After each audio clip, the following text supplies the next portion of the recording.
Hey, bonjour à tous et bienvenue dans le quart d'heure neuro.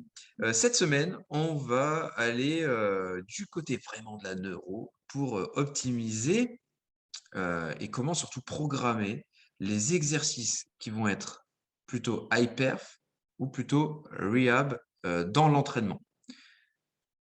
Seb? Yes.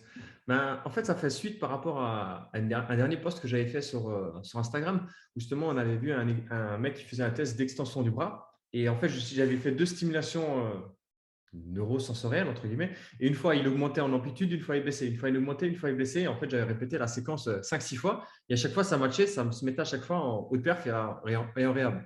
Et en fait, ça fait une partie des premiers modules finalement dans l'information. En fait, c'est juste comment comprendre comment la neuro fonctionne et comment ta physiologie elle fonctionne. En fait, pour faire simple, de manière générale, on va parler plus de trois étapes. On va parler d'input, donc d'entrée sensorielle.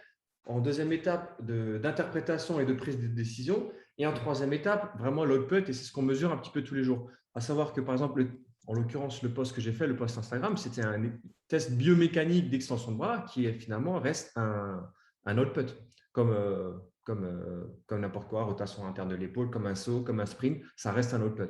OK? Donc, en fait, l'idée, c'est de repasser par l'étape de base. Donc, j'ai eu une modulation de mon test d'output. L'idée, c'est de passer à l'étape 2, puis avant ça, passer à l'étape 1. Donc, vous nous suivez maintenant depuis un petit moment. On sait dans l'étape 1, dans les inputs, il y en a plusieurs. Donc, il y a le système olfactif, digestif, proprioceptif, vestibulaire, visuel, auditif. Donc, tout ça, c'est des inputs qui vont venir alimenter ton centre d'interprétation et de décision. Okay, on parlera plus du système nerveux beaucoup plus global.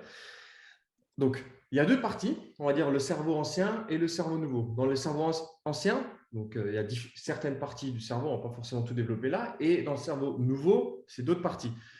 La première question, la question la plus importante que le cerveau ancien a besoin de répondre, c'est est-ce que c'est sécuritaire?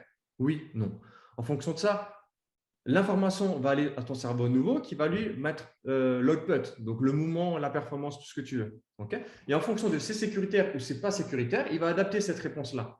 Donc, en fonction de là, on avait parlé déjà dans les premiers podcasts par rapport au continuum de performance, tu vas être plus en mode survie ou plus en mode performance.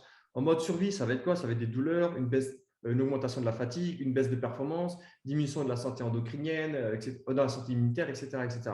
À l'inverse, dans la performance, tu auras une augmentation de la santé endocrinienne, immunitaire, performance en force, en endurance, en sprint, etc. Donc, tout ça, ça reste de l'output, c'est dans le continuum de performance. Mais ça sera toujours aussi bon par rapport à notre qualité d'interprétation et de prise de décision que les inputs. Et quand on arrive dans ce continuum de performance, encore une fois, c'est notre cerveau ancien qui dit est-ce que c'est sécuritaire, est-ce que c'est pas sécuritaire. Et en fonction de ça, si on est plus basé sur le mode survie, c'est-à-dire que l'input sensoriel, en l'occurrence, par exemple, je vais faire une poursuite oculaire, okay, j'ai mon output qui diminue, donc là, je serai plus en mode survie. Donc ça, c'est un premier programme qu'on va mettre en fonction de l'exercice mode survie. Et en l'occurrence, si je vais faire par exemple une stimulation vestibulaire qui va augmenter ma performance, dans le continuum, je vais être à l'extrême opposé, je vais être en mode performance, je vais augmenter en mobilité, en force, en vitesse, etc. Et donc là, on aura un autre programme d'entraînement à faire. Donc en fait, pour faire ça, c'est des guidelines très générales, on va dire. Quand on est plus sur des exercices réels, on va donner par exemple 1 à 2 exercices, drill, sur 1 à 2 reps avec beaucoup d'alimentation, à savoir de l'oxygène et du glucose. Et puis, c'est surtout ça. L'idée, ce n'est pas d'avoir trop de volume, parce qu'encore une fois, sinon, tu seras tout le temps en mode survie dans toute ta journée. Et ce n'est pas forcément le but non plus. D'accord? On parle beaucoup, souvent, de performance motrice, donc de mouvement, de mobilité, de force, etc. Mais encore une fois, comme j'ai dit dans le continuum, on ne parle pas que de performance physique, on parle aussi de performance endocrinienne, immunitaire, etc. Si tu es tout le temps en mode survie, ben forcément, tu seras un peu plus défaillant par rapport à ça. Et à l'inverse, dans l'autre côté, donc on sera plus en mode performance. Donc là, on va donner plus de drills, on va donner 3-4 drills.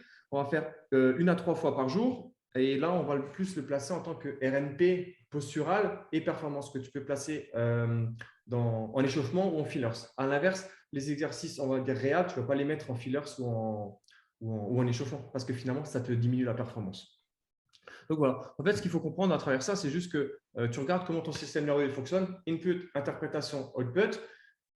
L'output, c'est tu te places dans le continuum de performance. Est-ce que c'est en mode survie? Tu feras moins de volume, moins d'intensité, plus de fréquence. Et si tu es en mode perf, tu passeras un petit peu différemment et plus par rapport à la performance qui t'intéresse. Donc voilà. Je ne sais pas si ça a répondu. C'était peut-être un peu rapide, mais ça va. C'était rapide et complet. Ouais, C'est parfait. bien.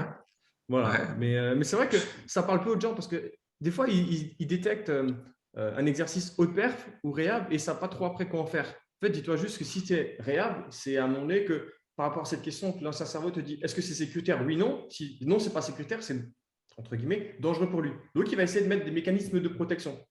Donc, forcément, l'idée, c'est d'aller un petit peu plus crescendo dans le volume. Mais à la terme, il ne faut pas que tu aies d'exercices réhab. C'est-à-dire que tes exercices réhab, il faut que tu les rééduques. Comme si tu as un biceps faible, tu vas le rééduquer pour qu'il devienne fort. Si c'est ton maillon faible, c'est le même principe. Donc, l'idée, c'est de le retravailler pour qu'après, ça devienne un point fort, ou au moins dans la norme. Mm. Donc, voilà. Yes. Yes, yes. Et puis, ouais, c'est comme tu dis, il y en a qui sont en rehab et qui vont peut-être devenir hyperf à terme. Et il y a des exercices qui seront hyperf tout le temps, quoi. Le mec, on va tout le temps lui donner le même exercice parce qu'on sait que ça va être l'optimisation de sa performance. Le problème, c'est qu'à un moment, les gens, ils pensent qu'une fois que quelque chose est rééduqué, ils arrêtent de le faire, tu vois.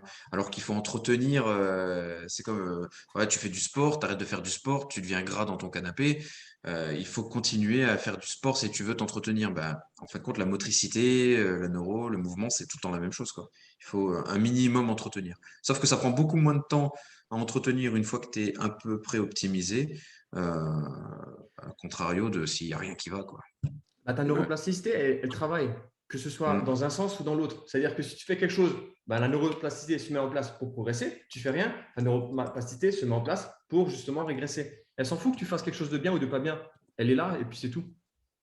Ouais, et ça me fait penser, il y a beaucoup de gens qui se disent, ouais, mais vous savez, je suis vos exercices et je fais ça depuis 3-4 mois et je vois plus de changement. Je voyais des changements au tout début. Bah ouais, mais c'est normal parce que là, t'as pas fait appel à ta neuroplasticité. Tu as fait un exercice pendant 3-4 mois, tu t'y es habitué, voilà, ça fait plus rien, quoi. Il faut à chaque fois venir chercher un poil au-dessus. Rappelez-vous au début, quand vous avez commencé à faire un exercice, je vais dire une bêtise, mais des fois, vous vous rappelez, on partage l'exercice où on prend une balle, on la met derrière la tête, on la fait tomber le long de la colonne vertébrale, on la rattrape de l'autre côté. Vous savez, la chute d'eau, quoi, ce qu'on appelle l'exercice de la chute d'eau. Oui. Cet exercice-là, il y a des gens qui disent ah ben maintenant j'y arrive, c'est devenu trop facile, je le fais tout le temps. Ben ouais, mais en fin de compte, au début, c'était très compliqué pour toi. Tu faisais tomber la balle tout le temps. Mais c'est ça qui a fait que tu as eu des améliorations tout de suite sur les premières semaines. À partir du moment où c'est devenu trop facile, tu aurais déjà dû upgrader l'exercice pour qu'il devienne plus compliqué. Le cerveau, il a besoin qu'on complexifie un petit peu la tâche aussi au fur et à mesure pour continuer voilà, à s'améliorer. Yes. Bien joué, Adrien. C'est ça. Ok. Bon, ben voilà, je pense qu'on a fait le tour de toute façon, hein. Qu'est-ce Ouais, que vous en je pensez? pense, ouais. Romain, tu veux Ouais, dire quelque chose? Non, Non. c'était très clair. Merci. Parfait. Bon, top. J'espère que ça a pu éclairer certaines personnes par rapport aux exercices et puis voilà. Yes. Eh ben super. Ben, merci beaucoup. Et puis on se retrouve donc du coup mercredi pour la pratique neuro. Et puis bonne semaine à toutes et à tous. Ah, petit détail. Non, pas de Pendant souci. le mois de décembre, Ah oui. il n'y aura pas de quart d'heure neuro. Normalement, sauf si on change vraiment d'avis au dernier moment, mais pour l'instant, c'est pas prévu. On vous réserve une surprise. J'en dis pas plus, je spoil juste un peu. À plus. Salut. Allez, ciao. Salut.